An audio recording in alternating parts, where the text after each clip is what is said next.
Pemain-pemain yang di PSMS Medan itu terbeban nggak ketika bermain menggunakan lambang tembakau ini? Kartu kuning terbanyak di PSMS Medan. Kuhitung di situ kayak 7 kan. Aku izin.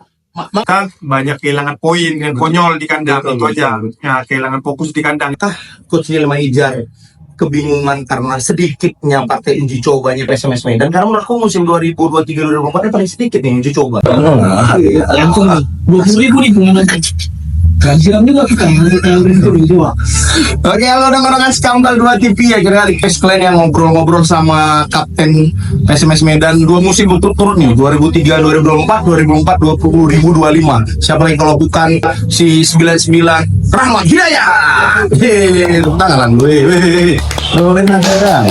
Cinta kali mau PSMS langsung tetap dipakai rompinya ya kan, jelas ya yang sebenarnya Gratis nih.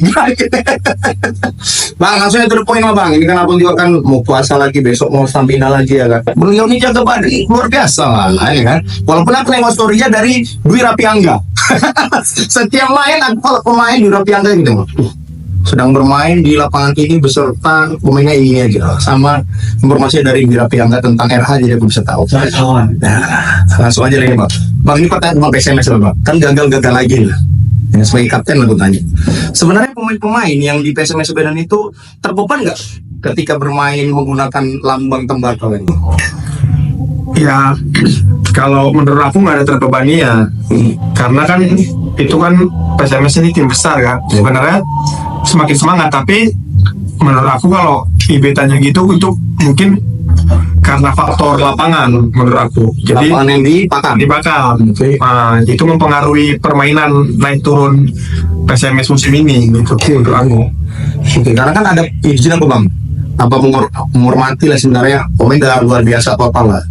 Cuman kan agak aneh ketika di Presiden Group kan naik turun tuh bang. Putaran kedua luar biasa, tiba-tiba kita harapkan nanti lagi. Tapi di zona playoff itu mainnya menurut aku bagus terus bang. Semuanya mau bilang gitu. Apakah makanya aku bilang apakah terbeban apa tidak? Dan kira-kira apa tuh faktor itu? Kenapa di zona penyisian grup kayaknya untuk playoff 8 besar kayaknya agak naik turun zigzag, tapi begitu di playoff mainnya naik terus gitu, walaupun hanya selip sekali lawan Sriwijaya, tapi kita pun udah lolos kan, kita bertahan di Liga 2 gitu. Kalau pas di playoff, rasaku memang dari pemain udah lepas ya, udah satu tujuan untuk jangan sampai nggak ada sejarah PSMS Medan main di Liga 3. Aku juga bilang gitu, itu nggak ada sejarahnya. Malu kita, bisa kita ngopi-ngopi kayak gini nih. Tidur aja aku di rumah kalau itu Liga 3. Itu mempengaruhi kali. Jadi ya apa kita udah fight, udah sepakat kita fight di playoff. Mungkin itu jadi fokus ke teman-teman semua dan juga tim pelatih dan termasuk aku gitulah ya, kita harus keluar dari zona itu. Oke.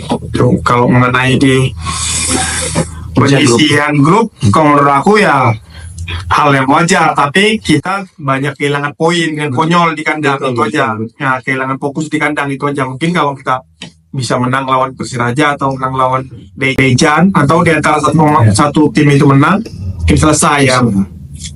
Menurut aku ya karena rezekinya juga, tapi berdasarkan permainan menurut aku musim ini top. Oke. Nah, tapi rezekinya yang nggak ada, itu aja sih kalau menurut aku pribadi. Sip. Izin nih Cap, yang menurut aku kurang beruntung juga Gama ya. Tapi Kapten kan kayaknya kalau aku lihat dari Instagram tuh kan kayaknya dekat nih sama si Gama ini. Tapi kan memang dia lakinya tuh nggak ada yang tiba-tiba Persiraja dia heading kena mistar lah, dia shooting kena tiang lah gitu. Itu Gama ini gimana menurut Kapten sendiri? Karena aku tengok dekat hubungannya dengan Brazil man itu si Gama. Kalau Gama memang pemain hebat menurut aku ya, pemain pengalaman juga udah main di mana-mana.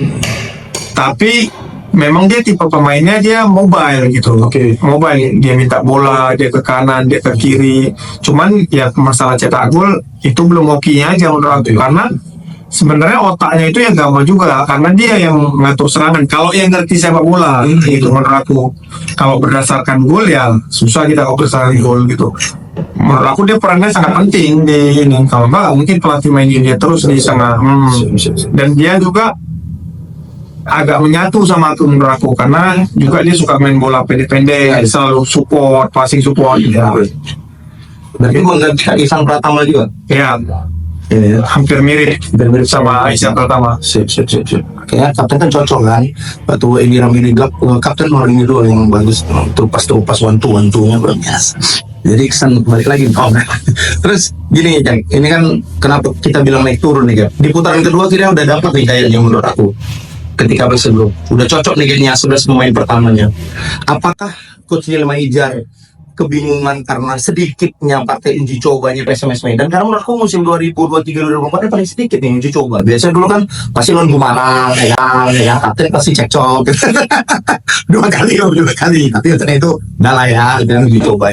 Ini kan di luar negeri lagi, yang luar negeri itu di Malaysia yang nggak ketemu nih dengan cara main Indonesia gitu. Apakah itu pengaruh juga akhirnya Coach Nilma Ijar coba menyatukan si A, si B, si C, kira klubnya di putaran kedua gitu. Kemana menurut kaptennya? Kalau mengenai uji coba, Coach Mil memang orangnya nggak terlalu suka uji coba. Oh, gitu. Ya, karena kan yang penting antar kita aja persiapannya kan setiap pelatih beda-beda. Betul. Gitu kan. Juga kan kalau di Malaysia kan memang lawannya lebih bagus kan. Lawan Negeri Sembilan, lawan Penang gitu. Kita bisa banyak belajar. Menurut aku ya bagus programnya gitu. Nggak ada mempengaruhi karena karena kalau banyak uji coba kalian yang untung.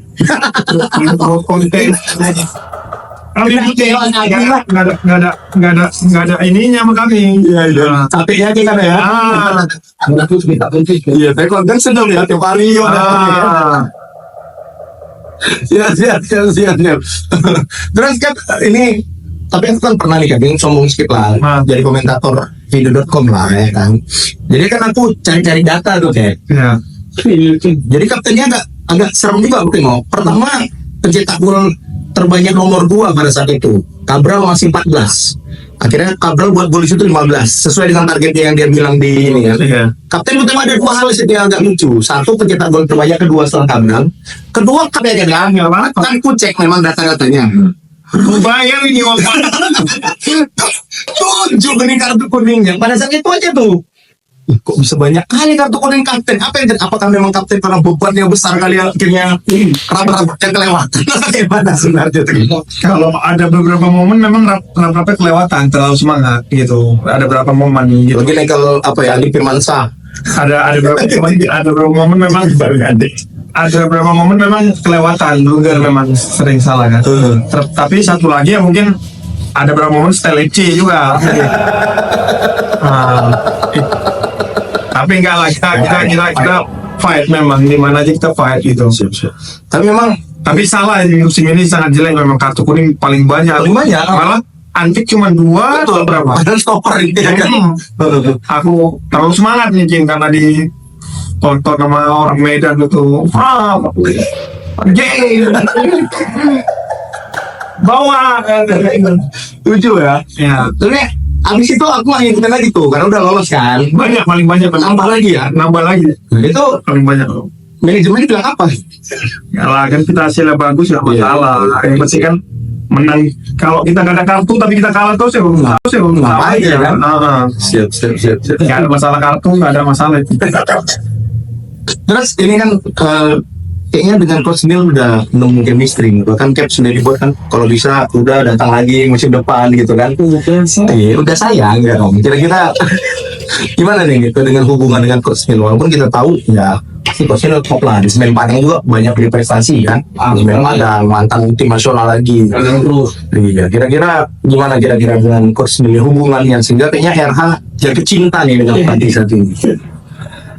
Tapi setiap pelatih yang di Medan semua orang bilang dekat sama aku yang nanti aku yang ini katanya tapi memang enggak ya, memang kita pas gitu. Bukan karena kita ada apa-apa, memang kita pas gitu. Maksudnya visinya sama gitu. Memang Coach Nil ya pelatih yang bagus, pengalaman gitu kan, juga udah banyak melatih tim-tim di luar gitu.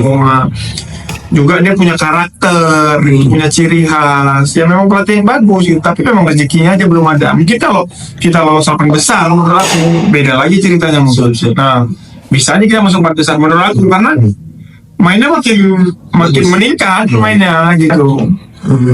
Siap. Terus kalau cerita tentang persiapan sendiri tadi memang nggak pengaruh lah ya, persiapan kita hanya berapa kali uji coba. Terus dengan pemain asing lah, aku jujur bilang kapten deket semua pemain, tapi dengan asing sering berfoto nih, foto kadang kalau di Faisal foto kan sering bareng gitu. Kira-kira dengan Kabdal, dengan tadi udah dengan Gama, dengan Antik, melihat dua selain Gama kan udah dijelaskan ya, dua pemain asing ini gimana? Si Kabdal, apalagi kalau menurut yang kita baca-baca nih, Kabdal ini adalah pembelian striker terbaik SMS Medan sejauh ini kan. Setelah kemarin ada Valencia, ya kan mungkin dianggap ya kurang lah dalam mencetak gol. Tapi Kabdal ini bisa nyatu.